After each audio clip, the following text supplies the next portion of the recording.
1983 was a year hallmarked by many striking images. It saw sadness and joy, political continuity and changes which brought hope for the future. There were the scourges of drought, fire and flood, but also record-breaking, sporting humor and achievement, and daredevilry. Technological triumphs contrasted with terrorism and social upheaval, and threats of war. It was a year of memories which have been preserved here in this series for all time. The greatest crisis of 1983 came on the holiday island of Grenada. President Ronald Reagan said it had become a base for Cuban troops. Operation Urgent Fury was mounted to save Grenada from what Reagan called Marxist thugs after its Prime Minister, Maurice Bishop, had been arrested.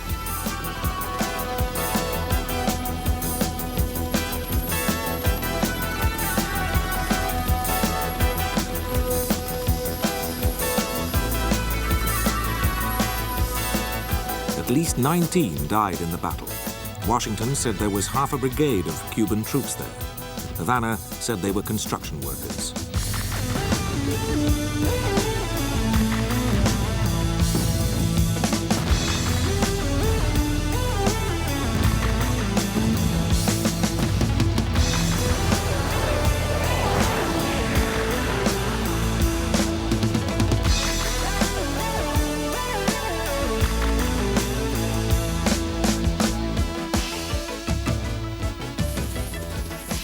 The president was in no doubt. Grenada, we were told, was a friendly island paradise for tourism. Well, it wasn't. It was a Soviet-Cuban colony being readied as a major military bastion to export terror and undermine democracy. We got there just in time. The Cubans were sent home and greeted as heroes.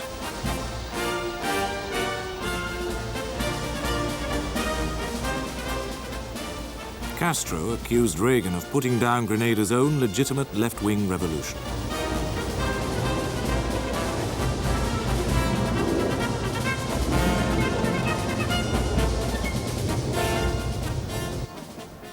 The year had begun with a determined American peace offensive. In this spirit, I have asked Vice President Bush, in the city where East meets West, to propose to Soviet General Secretary Andropov that he and I meet wherever and whenever he wants in order to sign an agreement banning U.S. and Soviet intermediate-range land-based nuclear missile weapons from the face of the earth. Vice President George Bush had come to Berlin with a message that the U.S. was ready to talk about disarmament.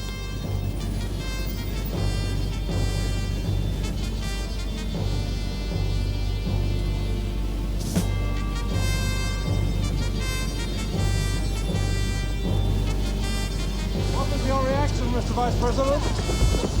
Amazing. One of pure amazing. Can't believe it till you see it.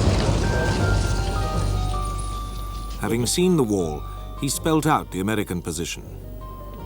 And it is true that the Soviets at this point have rejected the idea of banning an entire generation of weapons.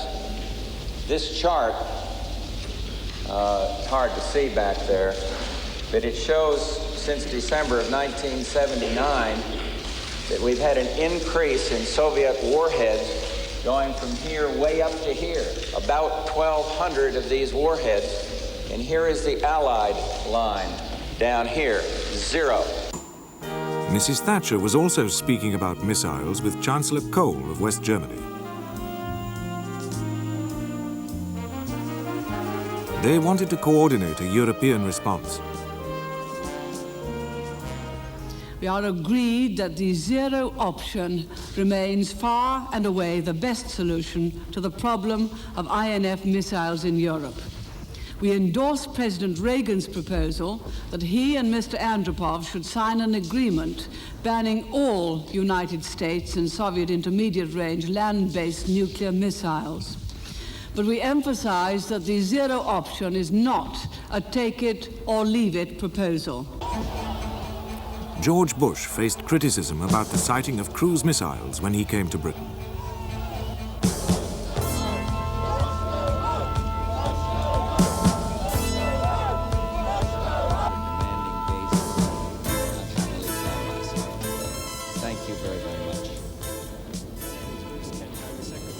As he explained the US policy on cruise, Bruce Kent, the chairman of Britain's nuclear disarmament movement, challenged him.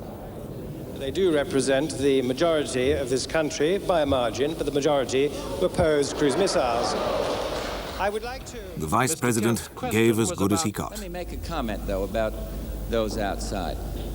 I got grandkids. I got children. Do you think we don't want peace? Do you think we care less than others about nuclear war? We want to keep the peace, and we want to deter. And I cannot understand, I'll be honest with you. You can argue about total numbers of warheads and MIRVing and all these ghastly things, and I can sympathize with you. But when a proposal is made, a moral proposal, if you will, I think every churchman, every young person should join in banishing an entire generation of intermediate nuclear weapons from the face of the earth. The US base at Greenham Common in Oxfordshire had been chosen to house the cruise missiles. Security at the base was tight as the first equipment arrived.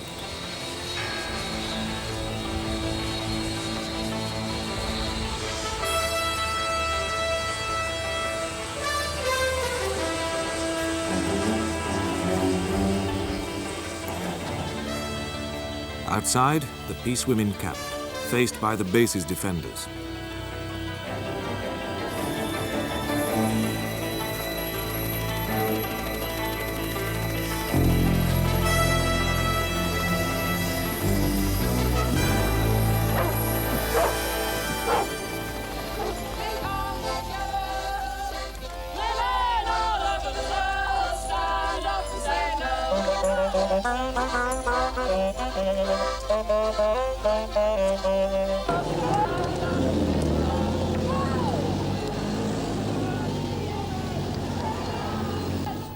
Finally, the deadly missiles and their warheads arrived.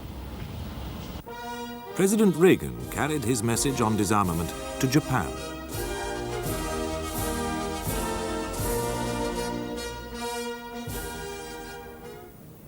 He was warmly welcomed by the emperor.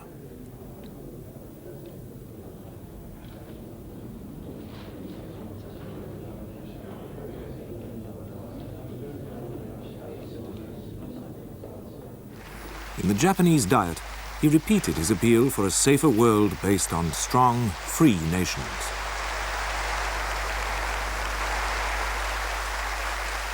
A nuclear war can never be won and must never be fought.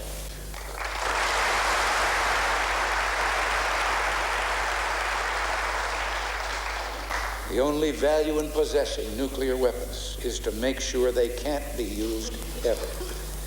I know I speak for people everywhere when I say our dream is to see the day when nuclear weapons will be banished from the face of the earth.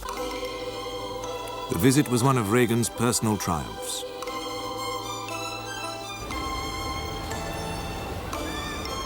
The president took the same message to South Korea. Let every aggressor hear our words, because Americans and Koreans speak with one voice. People who are free will not be slaves, and freedom will not be lost in the Republic of Korea. Back in Washington, one press conference showed Reagan's lighter side. In the 1960s, defense spending was 10% of gross national product. It was 8% in the 1970s. As he struggled to master his faltering script, a White House aide explained in hand signals to the press. And Nancy Reagan appeared with a birthday cake. And we are holding it to 7. Honey, you were getting laughs. Happy birthday, Mrs. President. Happy birthday to you. How old are you? And 2 days early. Aren't they Happy coming birthday. fast enough without moving it up? Hold the candle out. Make a wish. You should know what I'm wishing. It's easy enough to guess, sir. It's easy enough to guess. The Reagan Roadshow was in full swing, and so was that of Margaret Thatcher. A new runway had been opened on the Falkland Islands. And Mr. and Mrs. Thatcher paid an official visit for the first time since the islands were captured back from the invading Argentinians a year before. When you said Colonel Trumpet, Well, one of the problems, yes. In the field as it's overall, we believe there are some 50 of these booby traps in this particular minefield. Yes, that is your whole colony. they were set them off. No, they will walk through them. They weren't. Well, I've seen them walk through minefields, so I think probably they're all right. Much work had been done lifting mines and destroying Argentine fortifications.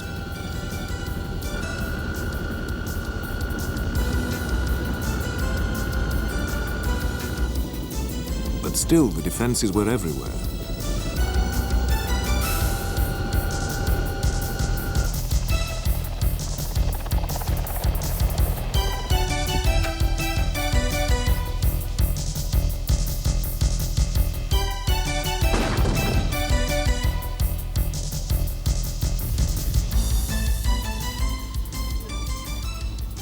Never one to miss a good photo opportunity, Mrs. Thatcher asked to have a go during a stop at a gun battery. Now, you've done all of the engines. If it falls short or anything else, it's not my fault, is that right? It's not what it is, the number one. That's the German 225. That's the one. Yes, right. There's the 2-2. 2-2 on the top. Yeah, Oh, yeah, yes, that's right. yes, right. Yeah, the Yes, 2 is yes, there. yeah. And the high vent here. Yeah. Now, what else do you want me to do? Right, if you'd like to stand clear, please. No, man, what normally happens now is I'll report you. If you'd like to place your headsets on that. Do you have anything? A sign for me, can I do you? Number 2 ready, over. Where is one's hat? And number 2, Roger out. All right, there we are. So, what do you mind?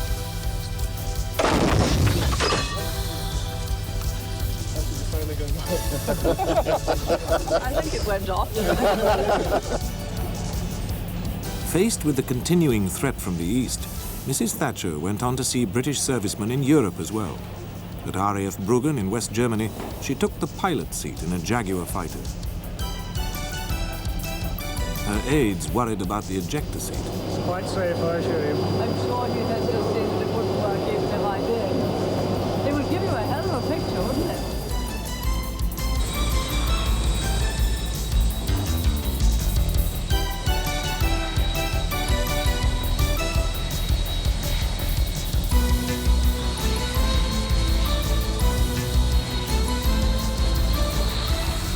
In 1983 was election year in Britain.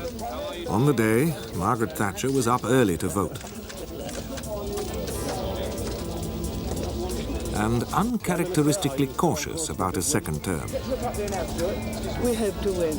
You know, Michael, we don't count chickens because the poll's only just started. She was always happy to pose, this time with Dennis. Neither seemed quite sure what time of day it was.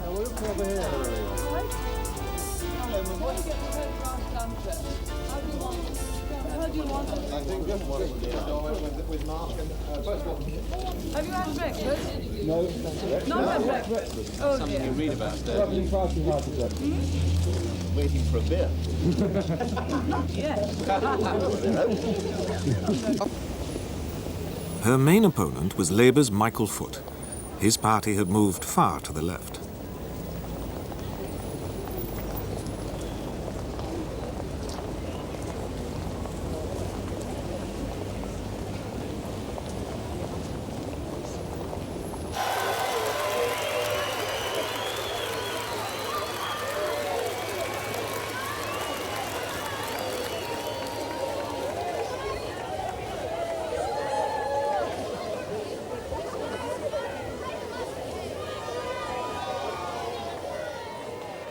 The outcome was never in doubt.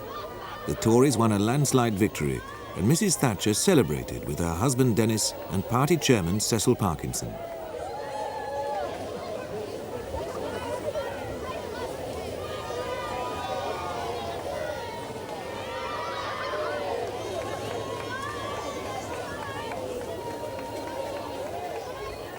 Twice defeated, Labour was desperate for a new leader and turned to the young Welsh MP Neil Kinnock.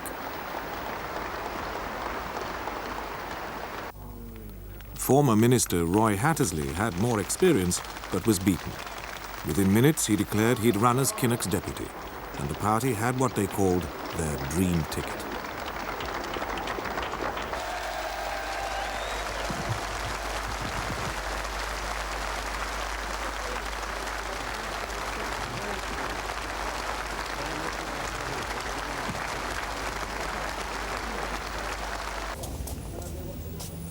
Despite victory, the Conservatives soon had their worries. Party chairman Cecil Parkinson was involved in a scandal when his former secretary, Sarah Keyes, revealed that she was expecting their baby. He had little to say. I have no idea. Do you intend to resign? Do you think We've been married for a very long time, and we intend to continue being married. do you think it's a resignation issue or not? No comment. His wife stayed by him for the sake of their 3 daughters.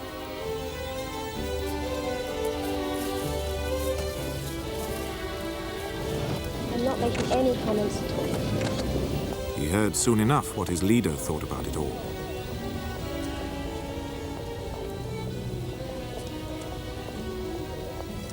Cecil Parkinson resigned. In Northern Ireland, riots on the Bogside.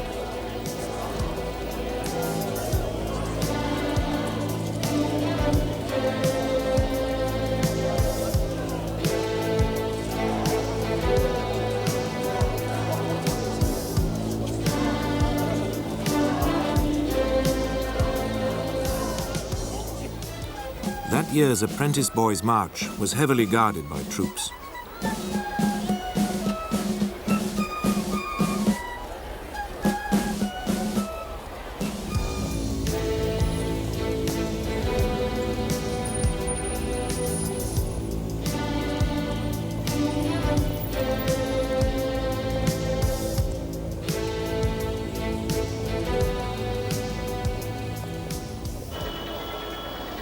The IRA campaign came to the mainland. There was a bomb at Harrods in Knightsbridge.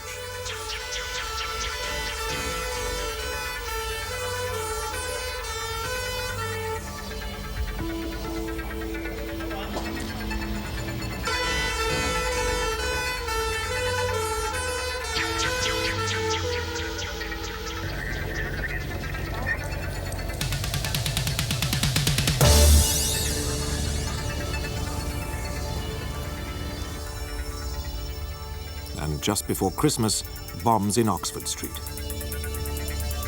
People away from the area. Could you move away, please?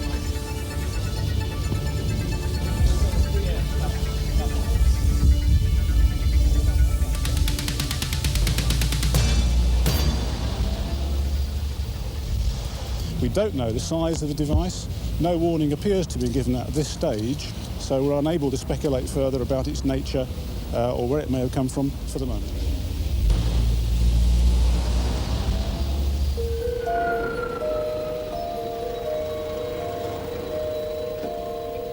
At Orly Airport in Paris, 6 Iranians hijacked a jumbo and threatened to blow it up with 200 people on board.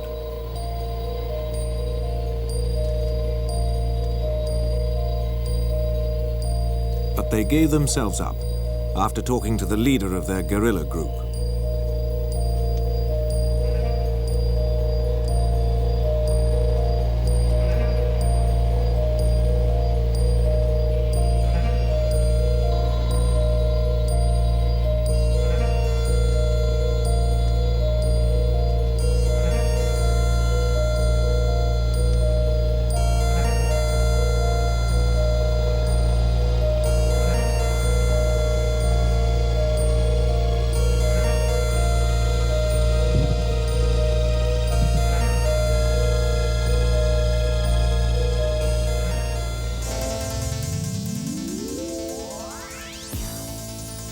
The leader of Poland's banned Solidarity movement, Lech Wałęsa, now freed from detention, went to get his old job back as an electrician at the Gdansk shipyard.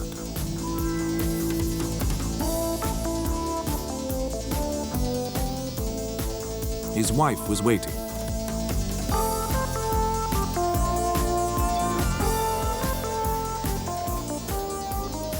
And so were his supporters. The authorities imagined he was a spent political force. Even so, they didn't let him meet the Pope.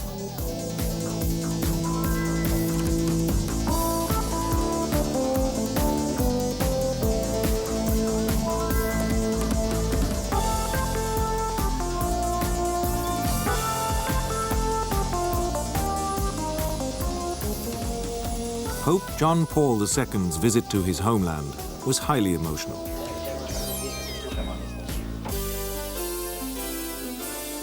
Lech Wałęsa had to watch it all on TV.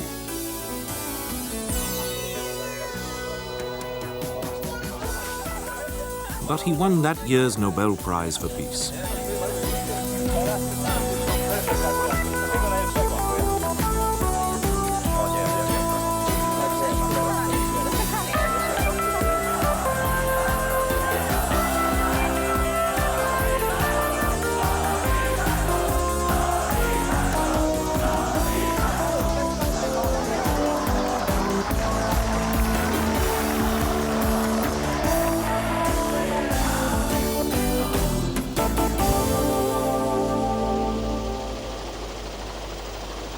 Russian fighters shot down a Korean Airlines jumbo jet over the Sea of Japan.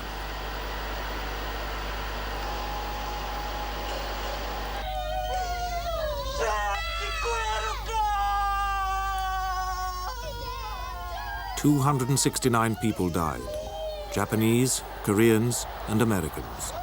Their relatives were united in grief and anger. The Russian Air Force tried to convince the world that the airliner was on a spying mission and failed to acknowledge their call signs, something the tapes of the flight didn't bear out. There was a double tragedy amid the fighting in Beirut.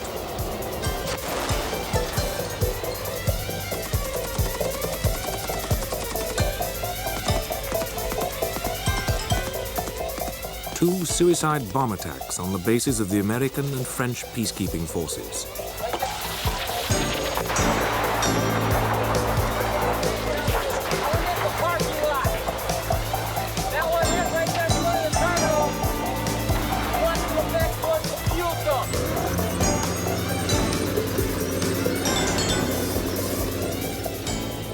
The French leader, François Mitterrand, came to see the scene of his country's victims.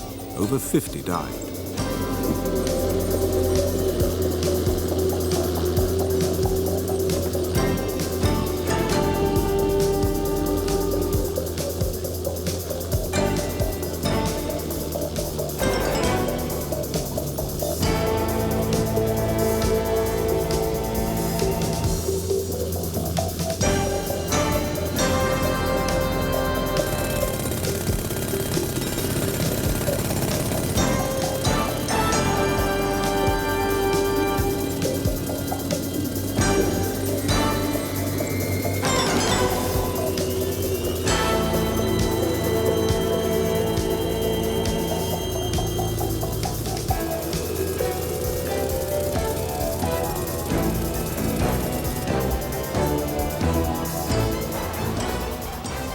While 239 American Marines died in the blast at their barracks.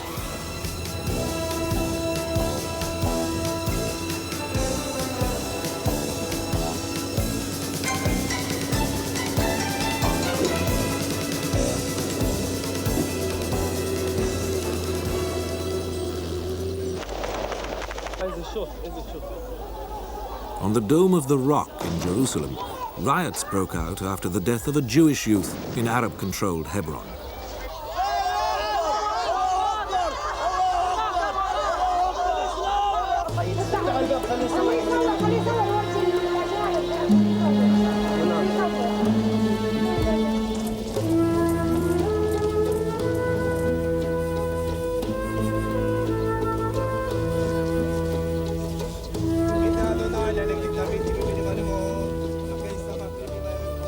funeral, more protests.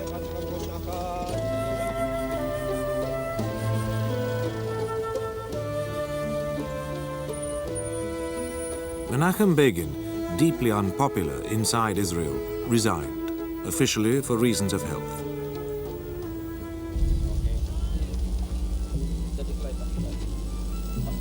In the Philippines came one of the most brazen and extraordinary of political assassinations. Opposition leader Benjamin Aquino, returning to his country after treatment in the United States, was shot dead as he left the aircraft.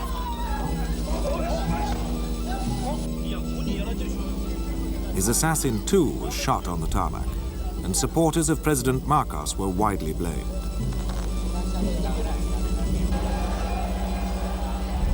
Only minutes before, Aquino had been speaking to the reporters about the risks he faced. You know, assassination is part of public service.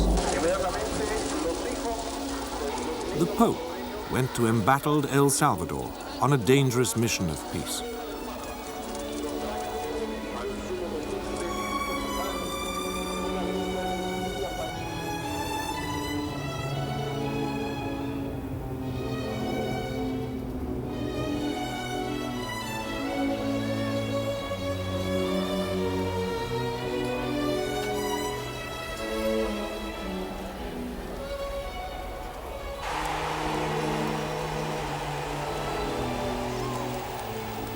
He rode through the center of San Salvador amid scenes of adulation.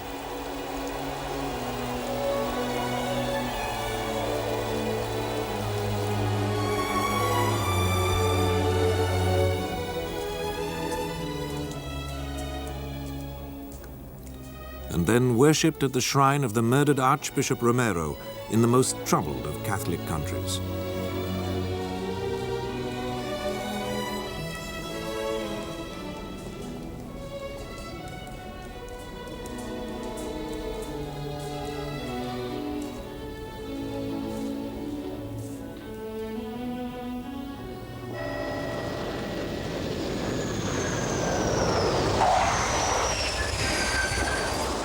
America's involvement with the Contra forces in Nicaragua was reaching its height. President Reagan was determined to help them against the left-wing Sandinista government.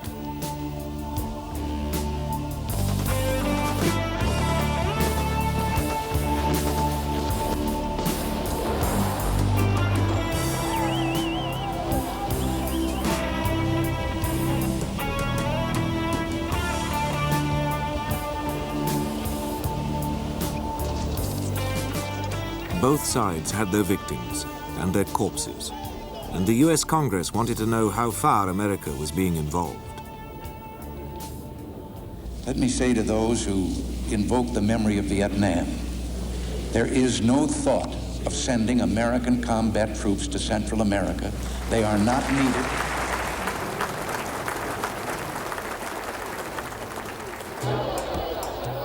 Nigeria decided to deport more than 1 million Ghanaian migrant workers.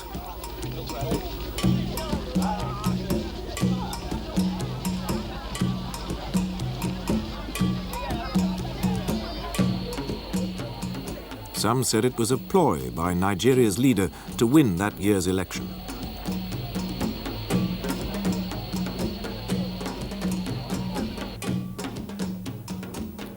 In Ethiopia, drought and famine added to the ravages of civil war. Thousands died, and relief workers found it increasingly difficult to get through to the worst affected areas.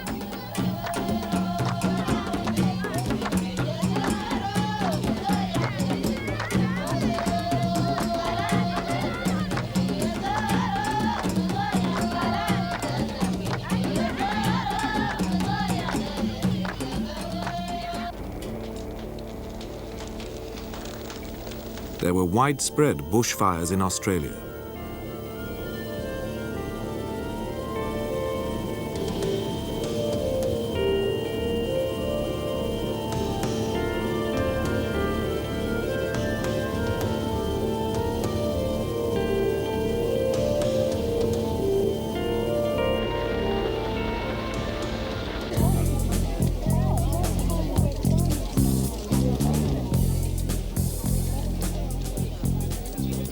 During their subsequent tour, Prince Charles and Princess Diana met rescue workers.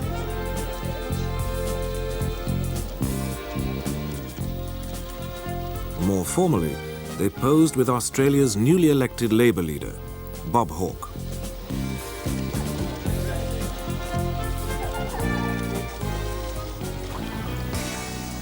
In the United States, unseasonal summer rain brought flooding on the west coast.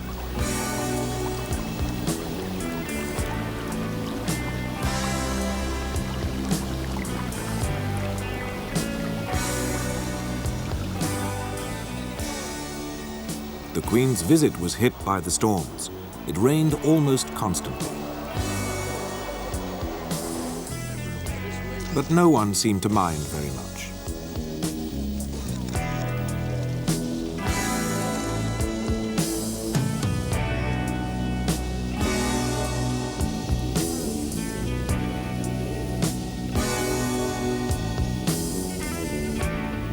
By the winter, North America was suffering some of the coldest weather for years.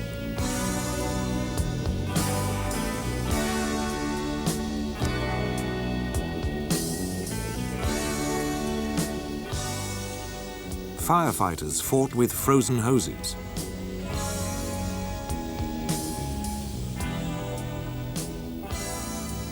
Oil tankers were frozen in their own wake.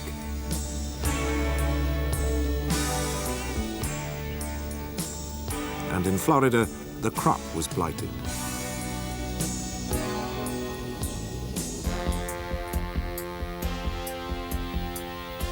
But the shuttle had a great year.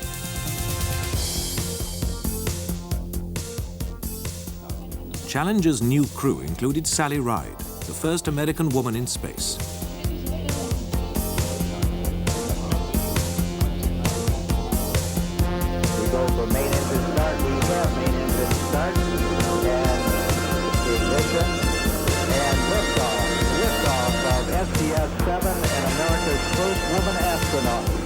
The shuttle has cleared the tower.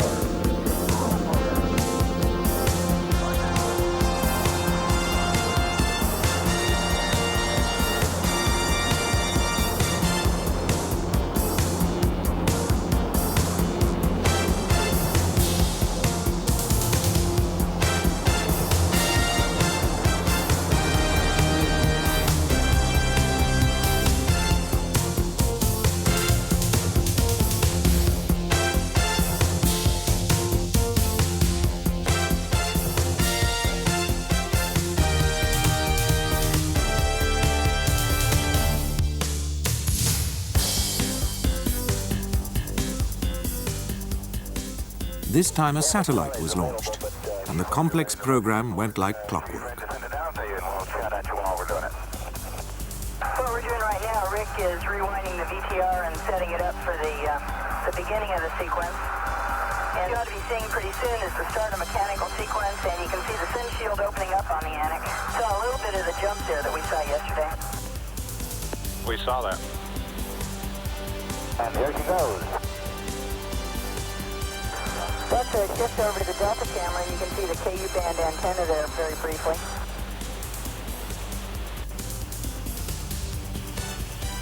This was what they'd hoped for from the shuttle, to act as a delivery van for outer space. That's real pretty. That's my first view of it. Beautiful.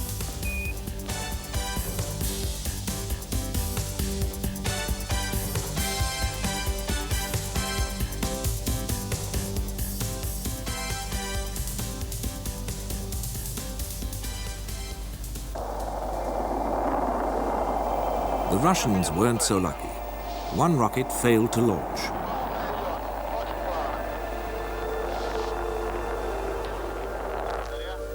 But eventually, a link-up and a world record.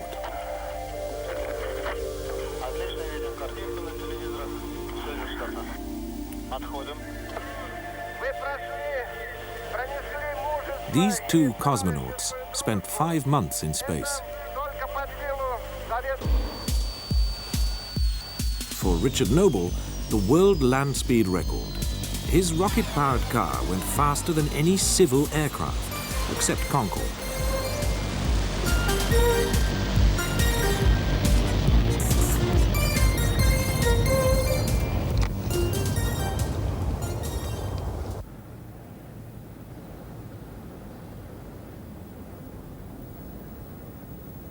Back in Britain, a slower craft.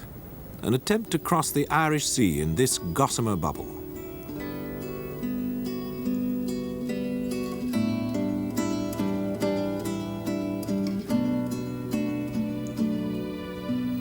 Bubbles, too, seemed the ideal solution for these hay fever sufferers.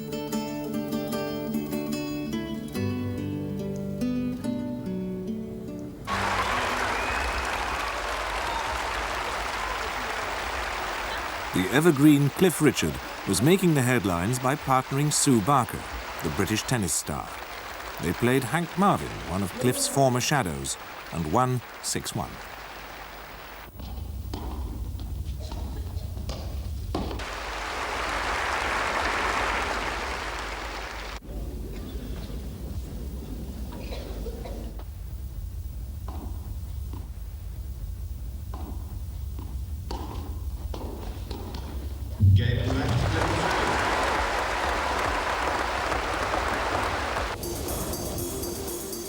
The big sporting upset of the year was in yachting.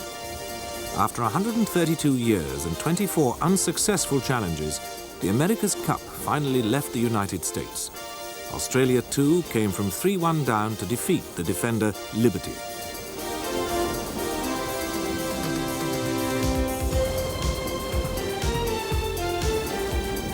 Defeated skipper Dennis Conner was philosophical. Today, Australia 2 was just a better boat,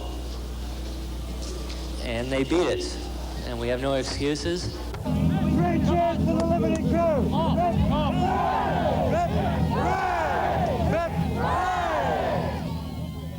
While the Australian crew and Alan Bond, the winning owner, were jubilant.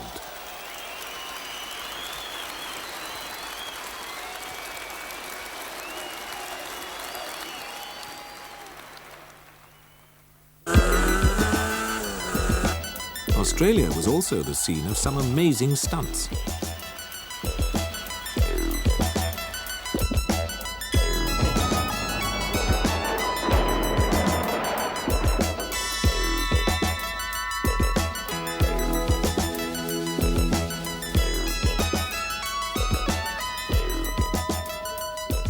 While from America, the latest weekend game for tired businessmen and women, called Survival.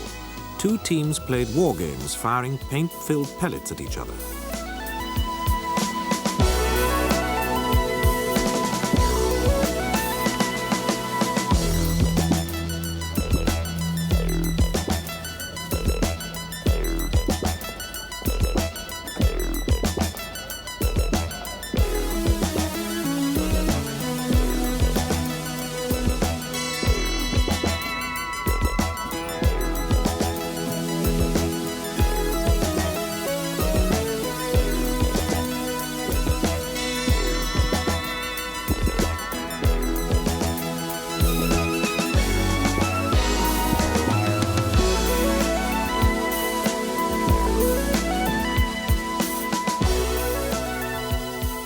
The object was to capture the enemy team's red flag.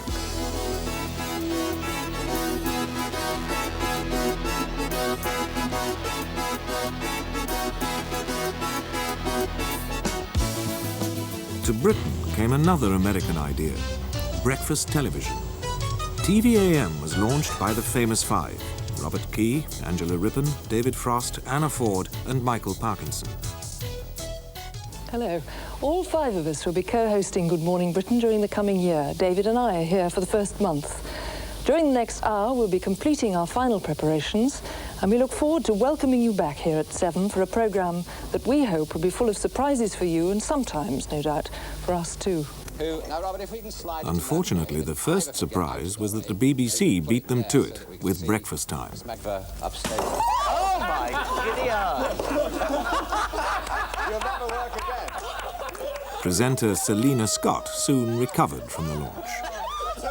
Well, John, I look quite tired, I think. I think someone actually wrote in or phoned in and said she's looking tired. But I feel elated. I feel, my goodness, 2.5 hours, it's over, and it's gone quickly, and I was concentrating for most of the time. Once or twice I slipped up because it just completely went. But otherwise I enjoyed it. All was not well at TV-AM. the company crashed and Chairman Peter Jay resigned. We think the board is panicking and that Peter is being made a scapegoat. Peter has done magnificently with this company. He's held it together under very difficult times. Mr. Aitken.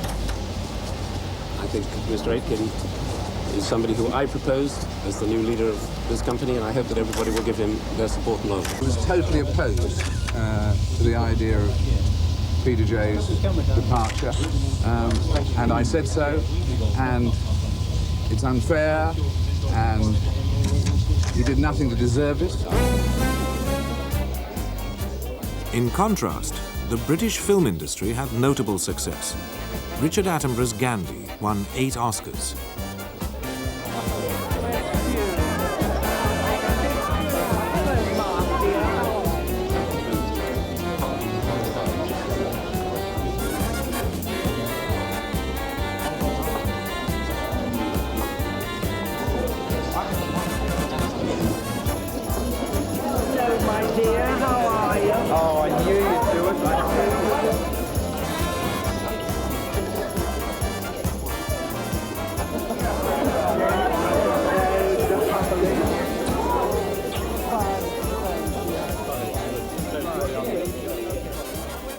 Sir Richard could scarcely hide his excitement. The important thing is that a lot of people see it. I mean, obviously, it helps financially. It will help the Indian film industry, which is very important. It will help the British film industry, which is equally important. But most important of all is that people should go and hear something about Gandhi, who really was a very remarkable little fellow. And soon he and the film's star, Ben Kingsley, were announcing the good news. Dickie Attenborough ringing. How are you? Doesn't need the phone. Doesn't need the phone. What, darling? Have you heard the news? Well, we won 8. Bleeding hell, 8! Hello, Dorothy. Dorothy. We got 8. You just heard on the television. I wanted to be the first to tell you. German magazine Der Stern's great find, the Hitler Diaries, was proved to be fake. A clever fraud, which almost fooled the British historian Lord Dacre. An outside person has not got the means of testing that link between that aeroplane and this document.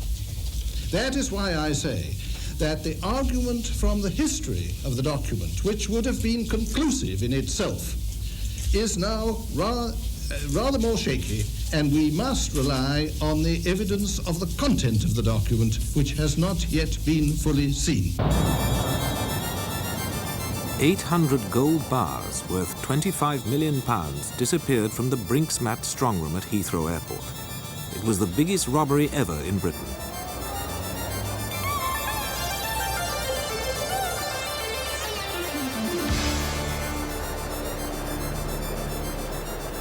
The police showed off the boxes in which the gold was stolen.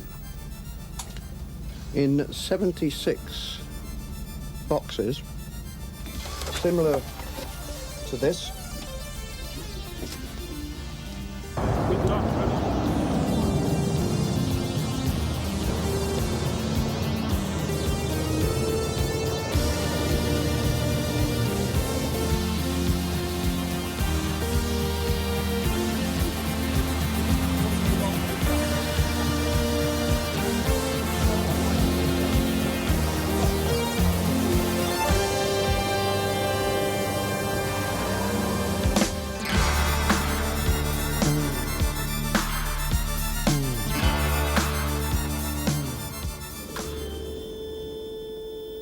The British film actor Sir David Niven died at his home in Switzerland.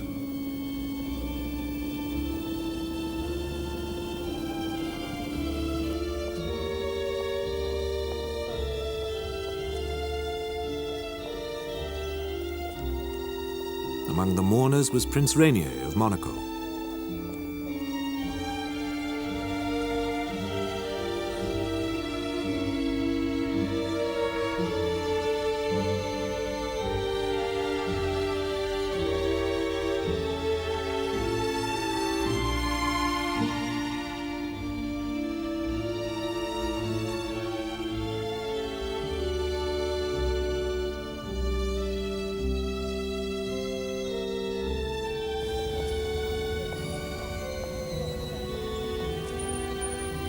In London's Westminster Abbey, another theatrical night was remembered, Sir Ralph Richardson. Many of the stars of the British theatre came to his memorial service.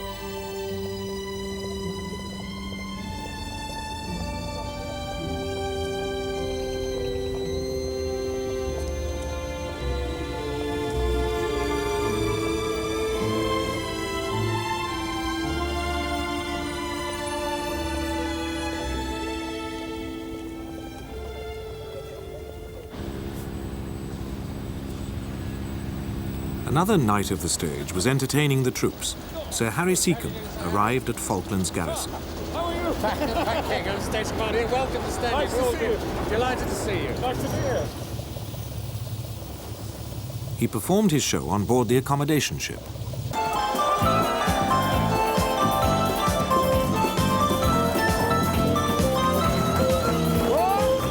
Hey! My shirt came back tight from the laundry. I'm going tomorrow. I've lost weight, have you noticed?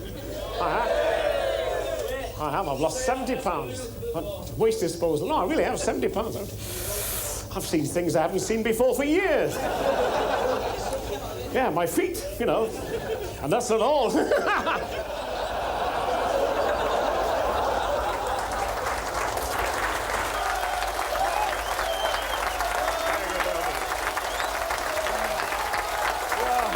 The Cannes Film Festival had its fair share of outlandish attempts to grab the headlines.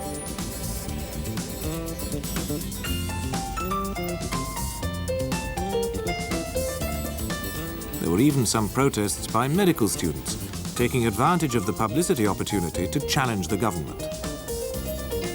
But most people seem to be enjoying themselves.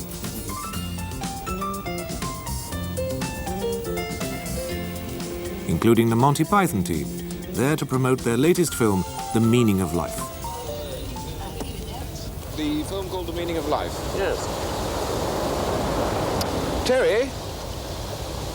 Hello? Oh, sorry, he was asleep, I think. They want to know what The Meaning of Life, the movie, yes, is about. It's about? We can't tell them. Can't.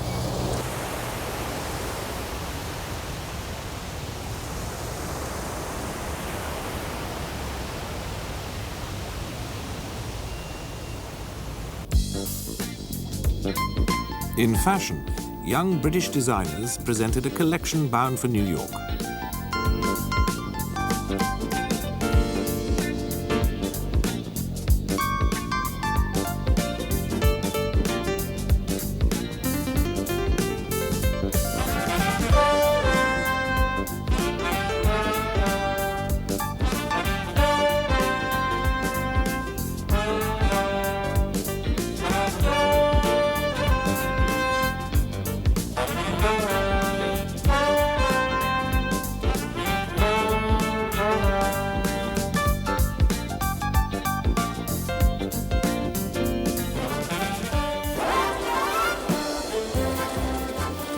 And in California, the presence of Britain's Queen provided the opportunity for a night of 1,000 stars.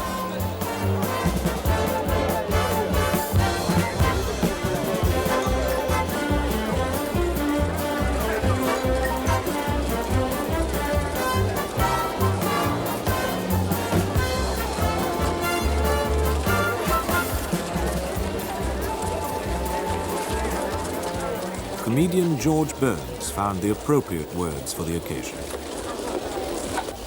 At the age of 79, I became a dramatic actor.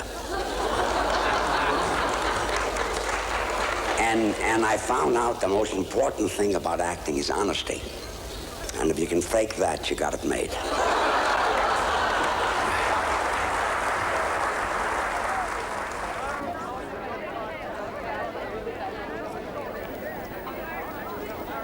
And those were some of the memories of the year 1983.